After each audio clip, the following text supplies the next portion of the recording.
noches, bienvenidos a Será Justicia. En el programa de hoy vamos a tratar un derecho que no está tal vez contemplado exactamente por la ley, pero bueno, uno entiende que el título de este programa, Será Justicia, abarca muchísimos derechos, muchos que no tienen que ver con un código o un determinado artículo de la Constitución, tiene que ver con cuestiones más sutiles. Y en el día de hoy vamos a hablar del derecho que tenemos a respetar los ciclos naturales de nuestro cuerpo, el derecho que tenemos a enfermarnos, el derecho que tenemos a saber qué medicación estamos tomando y también poder pensar un poco la tendencia de los argentinos a la automedicación. Esto ya lo hemos hablado en su momento cuando hemos hablado de las drogas legales, ¿no? La cantidad de fármacos que uno tiene como si fuera una boutique o como si fuera un negocio muy atractivo, la cantidad de medicación que solíamos tener en las farmacias, ahí en los estantes. Esto era un decreto o una ley de Cavallo en su momento, en la década del 90, que había desregulado la cuestión. Ahora, por lo menos en el ámbito de la capital federal, la cuestión está mucho más regulada. En los kioscos no se pueden vender aspirinas o drogas legales, pero así todo, lo que tenemos es una tendencia y una cultura de la medicación que hasta ha cooptado de alguna manera también a la manera de recibir un tratamiento como pacientes. Todo esto no fue una idea mía. Todo esto se me ocurre a raíz de este libro de Mónica Müller, que es una homeópata, es médica además, es médica y homeópata desde hace muchos años, como ella bien lo indica también en este libro, Sana Sana, la industria de la enfermedad. Trabajó durante 3 décadas también en el mercado publicitario, es decir, del otro lado del mostrador, tal vez vendiendo productos que en este momento Mónica, y bien lo señala, considera que son nocivos o que de alguna manera están generando alguna enfermedad para que los laboratorios o determinadas industrias puedan colocar más productos en el mercado. Estamos con Mónica esta noche y también estamos con un médico especialista en bioética, el doctor Juan Carlos Tealdi, y con Marcelo Pereta, doctor en farmacia y bioquímica. Vamos a hablar con ellos sobre el derecho a enfermarnos y la industria de la enfermedad en la Argentina.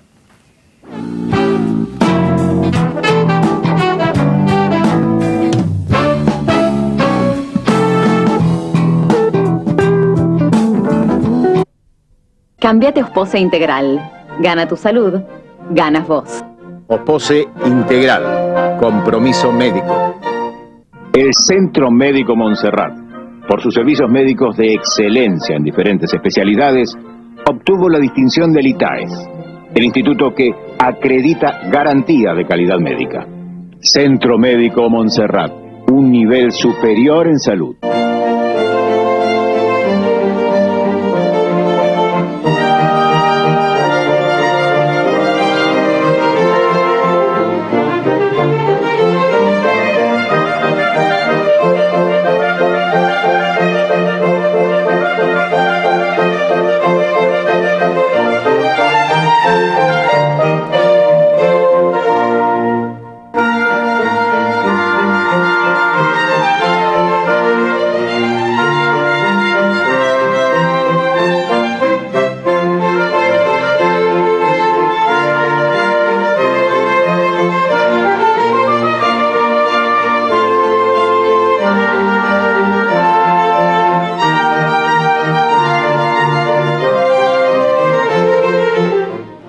Desde hace 10 años en APOC tomamos la decisión de impulsar y apoyar el arte con fuerte contenido social, en el entendido que nos hace mejores personas, más solidarias y más sensibles.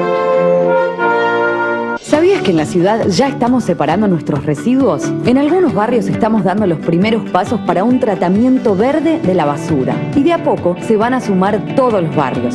Súmate vos también. Buenos Aires Ciudad. En todo estás vos.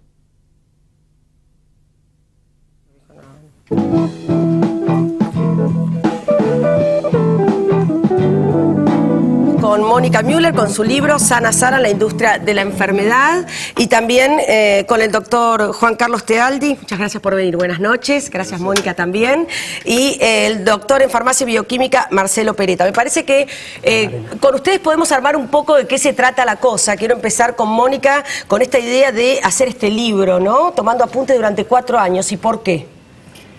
Porque se me chocaron mis dos mundos, mi primera vida como publicitaria mi segunda vida como médica, en un momento entraron en colisión. Ahí empecé a tomar apuntes de lo que veía con mi visión del otro lado del mostrador que había tenido primero, hasta que decidí transformar esto en un libro con las observaciones que hago en la clínica, ¿no es cierto? Por eso lo escribí y lo armé para los pacientes y para los médicos también. Vos en el libro, Mónica, decís que hay una suerte de conocimiento tácito de todos nosotros de que está mal visto de que nos enfermemos, y hay cuestiones orgánicas que también jamás mencionaríamos y otras que está muy bien, como vos decís, plantearlas en los programas más masivos de televisión. Sí, hay uno de los capítulos se llama Cállate cuerpo, ¿no? Sí. La idea de que el cuerpo no debe manifestar nada, ni dolor, ni ninguna manifestación natural, que lo bien visto es lo que no es natural, digo, las operaciones, las cirugías, todo ese tipo de cosas está bien visto, y hasta está bien visto decir yo tomo tal psicofármaco, sí. Soy adicto a tal droga, legal o ilegal. Todo eso está bien visto y se ha perdido como la naturalidad del cuerpo, incluyendo tener un dolor, tener un resfrío, estornudar, tener tos. Queda mal. Uno oye que la gente dice, pero ¿cómo tenés tos? Tomá algo para esa tos. ¿Cómo el chiquito tuyo tiene fiebre? Dale algo. Claro. No puede tener mocos, hay que darle un antihistamínico rápidamente. Está mal visto que el cuerpo se manifieste. Bueno, y justamente en el libro se plantea una cuestión a nivel generacional, cómo fue cambiando, ¿no, doctor? Porque, digo, me imagino que esto, décadas atrás, no estaba visto de la manera en que se ve ahora. Estábamos menos medicados o medicados de una manera diferente. Sí, claro, el gran cambio de la medicina en cuanto al papel de la industria farmacéutica sobre todo, ¿no? y de la salud como mercado es después de la Segunda Guerra Mundial y tardíamente, incluso después de los años 60, donde empieza a crecer las investigaciones farmacológicas y el mercado del medicamento de manera exponencial.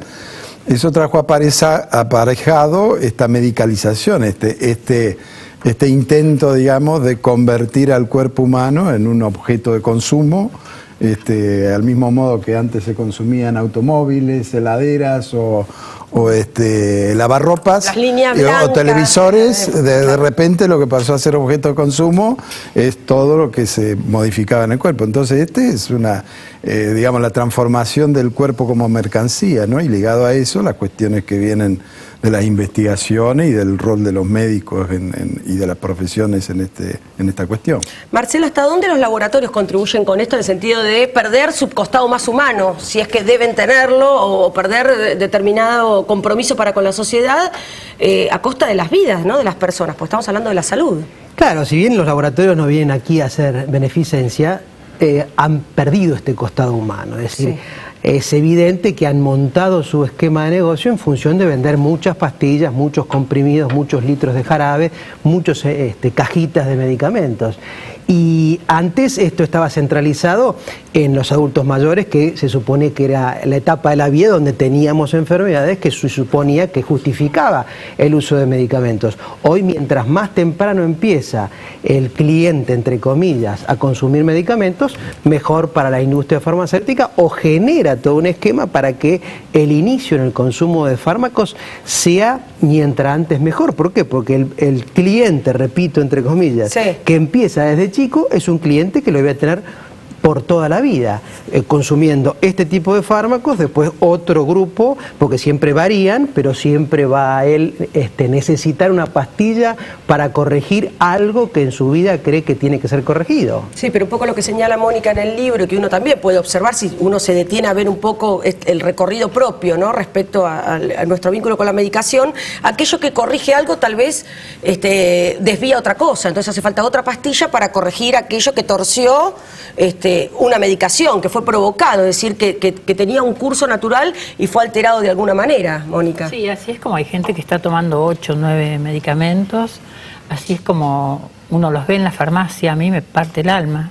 Gente que compra este para la acidez, el otro para la hipertensión, que seguramente le es necesario el de la hipertensión, pero para la acidez, otro para dormir, otro para un antiinflamatorio porque le duelen las articulaciones. Y uno los ve pagar 5.000 pesos. A mí a veces me da pena. Viejitos que se gastan la jubilación en 8 medicamentos, de los cuales necesita uno. porque seguramente si caminaran y comieran sano no les haría falta ni el de la acidez ni el del insomnio. Ahora, ¿qué pasa? ¿Eso es porque falta tiempo del médico también? Más allá, digamos, de toda esta industria, ¿falta tiempo de mirada del médico para con el paciente? Falta tiempo porque no tienen tiempo, no es que los médicos no quieran hacerlo, no tienen tiempo porque son empleados de las prepagas o de las obras sociales y no pueden atender 5 pacientes, como hago yo. Me doy el lujo de atender 5 pacientes por día, les dedico 2 horas a cada uno, si necesitan. Los médicos normalmente tienen que atender 30 pacientes, tienen 10 minutos para cada paciente. No tienen tiempo de conocer a esa persona, de conocer a ese paciente, y lo más rápido es escribir una receta y que se vaya. Ahora, ¿cuántos los médicos abandonaron o tuvieron que abandonar y no dieron lucha ese compromiso para con el paciente, que es un poco la clave, la cuestión vocacional del médico? Claro, sí, a ver, la medicina tradicionalmente, la relación médico-paciente estaba basada en la confianza, y lo que ha hecho todo este sistema industrializado y mercantil de la medicina es llevar a abusos por parte de los profesionales. Esto ha roto un poco la relación de confianza tradicional. Claro. Hoy tendríamos que decirle a los pacientes: mire, señor, pídale información a su médico, fíjese bien qué médico es antes de confiar en él. Esto por un lado. Claro. Y por otro lado, respecto al consumo, al alto consumo de medicamentos, se da la paradoja dentro de este sistema en el que estamos actualmente, que junto al alto consumo hay una falta de acceso de muchísima gente al medicamento. Claro. A nivel mundial y a nivel nacional.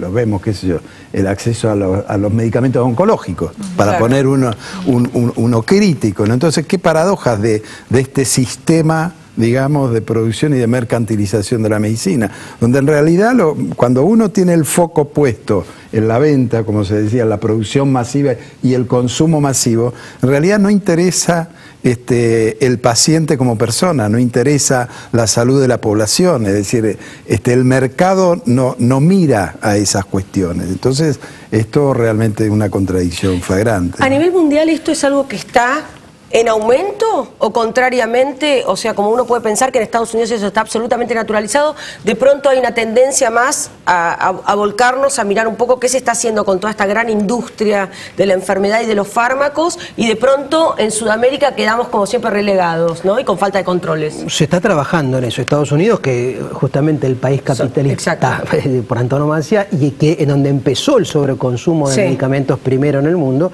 ellos empezaron a ver que los secundarismos, las consecuencias de este sobreuso de medicamentos que generan nuevas enfermedades, nuevas consultas médicas y decesos, miles de decesos anuales por sobreuso de medicamentos innecesarios, y que hoy es un problema de salud pública. Bueno, en Estados Unidos están empezando a corregirlo, están empezando a ponerle límites a la industria respecto de lo que vende, a quién se lo vende, de la manera que lo vende, porque debe haber en alguna medida un límite, porque si no, ¿qué notaban y qué notan hoy en Estados Unidos? Que la industria farmacéutica gana millones vendiendo medicamentos que después causan nuevos problemas de salud que tiene que atender el Estado, que tiene que atender la obra social, que tiene que atender la prepaga, que tiene que atender el médico de barrio. De alguna manera eso te vuelve también, y te vuelve en dólares, en gasto, si no lo querés ver humanamente. Sí. Ponele, como millonario, ¿no? Claro. No son centavos. Entonces, inclusive hay números que hablan de que por cada peso gastado en salud, otro peso para corregir estos desvíos del mal uso de los fármacos. ¿Y en Argentina cómo está eso, Mónica? Bueno, en Argentina no hay estadísticas, o por lo menos yo no las he visto, estadísticas actualizadas, pero las estadísticas de Estados Unidos son las últimas, que hay 100.000 muertes por año por esto que dice Marcelo, no por abuso ni por automedicación, por buenos fármacos bien indicados por buenos médicos. 100.000. Es la cuarta causa de muerte en Estados Unidos. Más que el HIV y demás. En la Argentina no conozco, no sé si hay esas estadísticas, pero la segunda causa de llegada a las guardias de pacientes intoxicados es por fármacos. Primero por alcohol, segundo por fármacos, no por drogas ilegales como uno creería. Así que es un problema muy grave y aumenta el gasto en salud, por supuesto. Y lo dramático es, me parece lo que dice Juan Carlos, esto de que a la vez hay gente que se muere porque no tiene las drogas que realmente necesita. Hay, por un lado, una abundancia de drogas innecesarias y por otro lado, una falta de acceso. Estaba pensando, en parte, a partir, ¿no?, de la lectura del libro, cómo hacemos los argentinos para respetar a un médico que nos pide que no mediquemos a nuestros hijos, que no le demos el antibiótico, que no hace falta, que no hay una infección, etcétera. ¿Cómo hacemos para no prejuzgar con tanta información que nos puede hacer leer lo que queremos leer o llegar a la conclusión que queremos y que tenemos acceso a Internet? Y también con el tiempo que nos juega en contra, ¿no? Porque queremos todo rápido ya, un poco lo plantea Mónica, decir, bueno, dime algo para estar bien, que tengo que volver al trabajo y que tengo que rendir, ¿no? Sería así. Sí. ¿Cómo se hace? Bueno, hay tareas de cambio cultural. En primer lugar, en el caso de los médicos habría que hacer una reforma educativa en la Facultad de Medicina fenomenal, que no está hecha y que sería necesario, por un lado. Y después hacen falta políticas públicas. Lamentablemente en nuestro país el sistema de salud está armado de manera que no tenemos un Ministerio de Salud de la Nación que pueda, digamos, incidir sobre las provincias, porque la salud ha sido pasada a las provincias. Sí. Entonces no hay una política nacional, o no hay posibilidad, pese al Consejo Federal de Salud, de armonizar una política efectiva a nivel nacional y demás. Pero se trata de un cambio cultural, y un cambio cultural pasa por las instituciones, pasa por políticas públicas, y no hay otra en ese sentido. Ahora, una cuestión que yo quería mencionar también es que todo este sistema, para vender medicamentos hace falta registrarlos, es decir, hace falta estar autorizado a venderlos. Y para producir y poner a la venta un medicamento hace falta investigar. Y entonces se usan personas para esta maquinaria de producción en los ensayos clínicos. Y este es otro de los componentes del sistema donde se le vende a la gente como que participar en una investigación es acceder a un progreso científico que no es tal, porque es una investigación que no está aprobada. De manera que ahí necesitamos en Argentina una ley nacional que regule las investigaciones médicas y que proteja a las personas que están expuestas a un riesgo ¿Eso en otros países está regulado? Sí, por supuesto. ¿Cómo qué país? Estados Unidos y Alemania, Inglaterra, por supuesto, trabajan porque un nuevo medicamento, del cual va a salvar vidas, pone en riesgo las vidas en las cuales se trata ese nuevo medicamento, que está en fase de estudio. Experimentación. Y que en nuestro país, en La Pampa, hubo muertos cuando se investigaba una vacuna, ¿no es cierto? Pero esto tiene que estar claro, porque si se suma a la gente y se le paga, porque en la verdad se le paga a aquel que acepta estar someterse en un estudio clínico, exactamente. Pero no se le cuenta esta otra posibilidad muy concreta, que antes lo veíamos esto en las películas sudafricanas, ¿viste? Allá veía, no, solamente allá. Ahora, hoy se hacen también. En Argentina, en La Pampa, en Jujuy, en Misiones, hay muchas comunidades muy propensas a aceptar estar incluidas en estos estudios. Entonces, por una necesidad económica, básicamente. Obviamente. Y si bien esto es necesario, porque es la forma que avance la ciencia, no es claro de la manera en que se suman estos pacientes para incorporarse a estos programas que van a terminar diciendo si un medicamento es efectivo o no, ¿no es cierto? Y que por otra parte se prueba en una comunidad muy pequeña de gente, se aprueba y después se utilizan millones, y ahí aparecen efectos no conocidos en esta primera instancia de investigación, secundarios e importantes, ¿no es cierto? Entonces, esto hay que entender que un medicamento siempre tiene que ser objeto de observación. No es que me meto una pastilla en la boca y se acabó el problema. Y médicos y farmacéuticos somos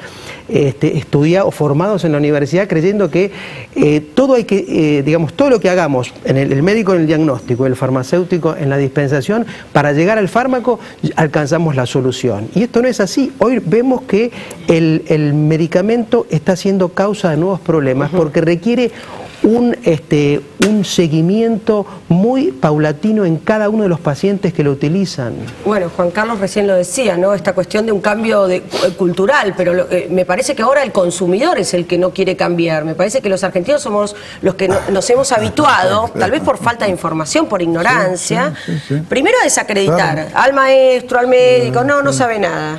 No, este médico no sabe nada, no, este no sé qué.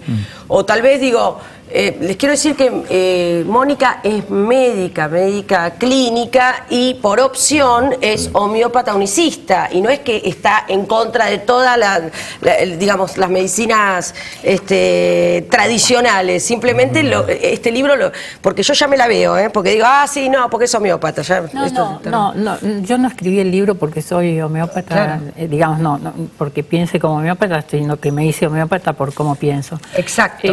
Me parece que no hay que culpar al paciente porque se automedica, ni pensar que los argentinos nos automedicamos. Sí. Todo país donde hay publicidad de medicamentos y se los vende como productos de consumo están en el riesgo de automedicarse, se automedican. Se naturaliza. Porque es imposible creer que uno prende el televisor y ve como un viejito que le duele todo y se siente mal, se toma 2 aspirinas, se pone a bailar, que al día siguiente uno no esté cansado y no vaya y compre 2 aspirinas. Es así, la publicidad funciona así. Claro. Hay ausencia del Estado. Hay ausencia del Estado, el Estado debe regular eso. Exacto. No puede ser, nos parece natural, pero es profundamente antinatural que haya publicidad de medicamentos, de una droga, un fármaco que uno se mete adentro, una molécula que va a modificar sus propias moléculas. Es terrible que haya publicidad de aspirinas diciendo tómese 2 aspirinas. Pone en riesgo de hemorragias gástricas a toda persona que ve en televisión. Los famosos saquitos de té. O esos saquitos que la gente dice un té. Y claro. es una suma de fármacos, son 4 o 5 compuestos, cada uno de ellos peligrosos, sumados mucho más. Bueno, de hecho vos en el 2013 hiciste como un trabajo de campo, el año pasado, hiciste una excursión por varias farmacias. Sí, eso hice también, pero era más bien para mostrar lo poco efectiva que es esta ley de noviembre del 2009, la que vos mencionabas recién, que hace que solo se vendan medicamentos en las farmacias. Me parece que fue una ley muy beneficiosa para los dueños de las farmacias, pero no para los pacientes, porque da lo mismo comprarlo en el kiosco que en una farmacia. Entonces fui a 5 farmacias, un poco resfriada o alérgica, como suelo estar, y pedí 5 sobrecitos distintos de antigripales y 2 antibióticos. Me los vendieron en todas, salvo en una que también me las vendieron, pero me dijeron, mire que es todo lo mismo. Yo dije, sí, me voy a tomar todo porque me siento muy mal. Si uno lee las advertencias de esos antigripales, se le ponen los pelos de punta, porque son peligrosos, son muy peligrosos para mucha gente. Y de hecho, las advertencias son claras, dicen que no deben tomar las personas mayores de 60, menores de 12, con algún problema hepático. Claro, está todo, si uno da vuelta el sobrecito, lo lee. No lo toma. Lo que pasa es que no llegamos a leerlo porque es la letra tan chiquita también. Mal que impresa, la idea es que no se lea. Exacto. Y después, que los antibióticos sean de venta libre, es un escándalo. Claro. Digo, la Organización Mundial de la Salud hace 2 meses por última vez alertó sobre el gravísimo problema para la humanidad que es este abuso de antibióticos. Antibióticos mal tomados, es decir, no para la bacteria que corresponde, tomado menos tiempo del necesario. Cuando Fleming dio el discurso de aceptación del premio Nobel por haber descubierto los primeros antibióticos, en su discurso de aceptación advirtió sobre esto. Dijo, es muy fácil hacer bacterias resistentes a todo. Un antibiótico mal indicado produce bacterias resistentes a todo. Y eso es lo que está ocurriendo. Y acá en la Argentina los antibióticos son de venta libre. Eso no puede ser, no puede ir uno a la farmacia y elegir el ¿Pasa lo mismo en los países de la región? ¿En Chile también, por ejemplo? Sí, en Chile está bastante liberado, digamos. Hay países que están un poco más controlados, Brasil tiene regulaciones más efectivas, México también. Lo que sucede, lo que yo creo que no llegamos a ver dentro de todo este problema que estamos hablando, que lo abarca todo, es el enorme poderío que tiene la industria farmacéutica y biotecnológica hoy en día. Tan grande como para frenar, por ejemplo, una reforma de salud de o de Clinton en su momento, o de Obama ahora. Es decir, no estamos hablando de pequeños países. Bueno, para estamos esta ley de país Cavallo, el lobby que han hecho los laboratorios, también para que se desregule el mercado en la década del 90, fue increíble. Entonces, la distorsión que están generando, por ejemplo, la profesión médica, el dinero que hablábamos de las investigaciones, lo que se paga por persona que entra a un protocolo de investigación, lo que le pagan al investigador es enorme. El dinero que circula, los médicos jóvenes están hoy muchos tentados de entrar en ese circuito que trae dinero. Es muchísimo dinero. Entonces, uno dice, bueno, el Estado debiera, y el Estado ahora, por ejemplo, le ha costado sacar la ley de producción pública de medicamentos, reglamentarla. Los estados, que es otra cosa que se ha perdido, los estados ya son hasta pequeños actores frente al poderío que tiene el gerente de una multinacional de las grandes, de las 10 grandes, por ejemplo, ¿no? Son multinacionales, aun cuando son de capitales argentinos, son multinacionales. Absolutamente. Bueno, me parece que tenemos mucho nosotros como consumidores para reflexionar a la hora de medicar a nuestros hijos, a la hora de ver qué estamos mirando y naturalizamos, a la hora de tomar algo porque sí. Muchas veces uno toma por hábito, se levanta y toma la pastillita. Lo dicen los pacientes, ¿no? Me levanta. Me levanta, claro. Sí, bueno. Y otra para acostarme también. Y otra para acostarme, porque tenés que levantarte y tenés que bajar. O sea, hay una pastilla para cada y momento si uno no puede del día, ya solo, ¿cierto? También, bueno, poder confiar en un profesional, que hay muchísimos, miles y muy honestos, que también a uno lo pueden ayudar ese tránsito hacia una desintoxicación física y sobre todo mental, ¿no? Me parece que es un poco lo que más nos tiene cautivos como consumidores. Exactamente, la alimentación muchas veces está antes que los medicamentos, la psicoterapia está antes que la farmacoterapia, y queremos rápidamente llegar a la pastilla y presionamos. Si el médico no nos prescribe, presionamos y vamos a otro a que nos prescriba. Si ese farmacéutico por alguna razón nos pone una restricción y nos dice, no, pero fíjese, este antibiótico a usted no le conviene, da media vuelta y va a la farmacia de enfrente y si lo consigue. Entonces, eso también tenemos que entender, que la educación nos va a llevar a encontrarle el equilibrio justo a los medicamentos. Son necesarios, pero de la manera que lo estamos tomando nos hacen mal. Alicia, Juan Carlos, Marcelo, gracias. Bueno, Alicia, Mónica, perdón, te rebauticé. La bauticé a Mónica. Gracias a los tres por haber venido esta noche. Tenemos mucho más para obviamente conversar, pero tenemos además el libro en nuestro sitio web, en serajusticia.net, para que vean el comentario, que es realmente un libro muy interesante que nos deja a todos pensando cómo nos estamos vinculando con nuestro cuerpo, nuestra enfermedad y también con nuestra manera de consumir la medicación. Gracias a los tres por haber venido esta noche. Hasta el próximo lunes. Chao.